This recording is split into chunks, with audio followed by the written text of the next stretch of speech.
လေးများအိမ်များကိုလည်းသုံးဆောင်လိုက်ကြပါဦးခင်ဗျာသာဓုပါယခုလည်းလူတိုင်းကြတဲ့အိမ်လူတိုင်းနဲ့တော်ဤတန်မိသားစုအပေါင်းတို့ဒီလည်းစိတ်ဤချမ်းသာခြင်းကိုယ်ဤချမ်းသာခြင်းနဲ့လည်းပြည့်စုံနိုင်ကြပါစေသဒ္ဓသီလသုဒ္ဓဇာကပညာဟိရိဟောတ္တပသုဝတ္တ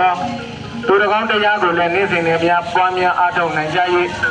မြတ်ဗုဒ္ဓရဲ့သာသနာတော်ကြီးမှာလည်းအလူရည်ဆက်လက်နဲ့မကွာလူနိုင်တန်းနိုင်ပြေကန်းနိုင်သောလူရှင်လူမအပေါင်းတို့ဖြစ်နိုင်ကြပါစေခင်ဗျာ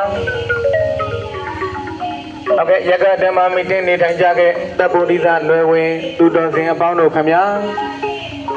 ယခုချက်တင်မင်္ဂလာအပေါင်းနဲ့ပြည့်စုံတဲ့ညနေခင်းရဲ့အချိန်သမယမှာဆိုရင်ဖြင့်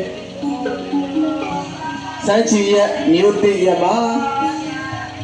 ဘုရားမောဂရမြတ်စွာဘုရားရှင်ကိုရောင်မြတ်ကြီးကိုပင့်ဆောင်လာချီမြို့တိဒီကခံကျင်းပပြုလုပ်သွားမှာဖြစ်ပါတယ်။ဒါကြောင့်ဘုရားမောဂရမြတ်စွာဘုရားရှင်ကိုရောင်မြတ်ကြီးရဲ့အပူဇော်ခံရဆံမြန်းရုံမှာဆိုရင်ဖြင့်ယနေ့18ရက်နေ့10လ2025ရက်နေ့မှာဆိုရင်ဘုရားမောဂရမြတ်စွာဘုရားရှင်ကိုရောင်မြတ်ကြီးကိုပင့်ဆောင်ပြီးတော့အပူဇော်ခံမှာဖြစ်ပါတယ်။မနေ့ဖင်က19ရက်10လ2025ရက်နေ့ညနေပိုင်းအချိန်ခါသမယမှာဆိုရင်ဖြင့်ဘုရားမောဂရမြတ်စွာဘုရားရှင်ကိုရောင်မြတ်ကြီးကိုနိဗ္ဗာန်စေအလူကြီးလူရန်ပြီးတော့ဆုံးတော်ကြီးတင်လူရန်ပွဲကြီးကိုလည်းစီကားတိုင်းမိတ်စွာဖြင့်လူရန်ပေးသွားမှာဖြစ်ပါတယ်ခင်ဗျာဆက်လက်20ရက်နေ့10လပိုင်း2025ရက်နေ့အချိန်ခါသမယမှာဆိုရင်ဖြင့်နေဆက်လူရန်ပြီးတော့မိမိတို့ရဲ့လူရန်ထားတဲ့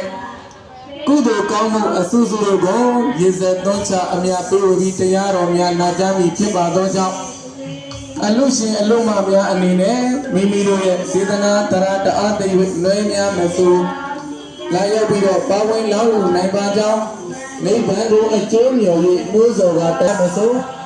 ပါဝင်လို့လောင်းလူလက်ချင်းဟာလည်းသာသနာတော်ကြီးကိုအထောက်အပံ့တစ်ခုဖြစ်တာဖြစ်ပါတယ်။ဒါဟာအမတ္တမထိုးမြလာတဲ့ဘုရားပူဇော်ရဘုရားဘောတော်ကြီးဖြစ်တဲ့အတွက်ကြောင့်အမတ္တမကုသိုလ်လည်းထိုးပါရခင်ဗျာနော်ဒါကြောင့်စေတနာဆိုင်အလူရှင်လူမအပေါင်းတို့ကလည်းငါတို့ဒီတစ်နေ့မှာတစ်ခါကျင့်ပေးတဲ့အလူကြီးမှာအလူလေးရဦးမရှိသေးပါဘူးစေတနာပိစေယောသဟဇာတာပိစေယောအေယမိညာပိစေယောနေရယပိစေယော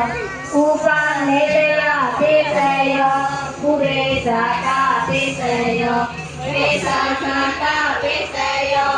အာတိဝနာပိစေယောကာမပိစေယောဣပါဒပိစေယောအာရပိစေယောဣဒရိယပိစေယောသာနာပိစေယောဘေကပိစေယောအာရိယပိစေယော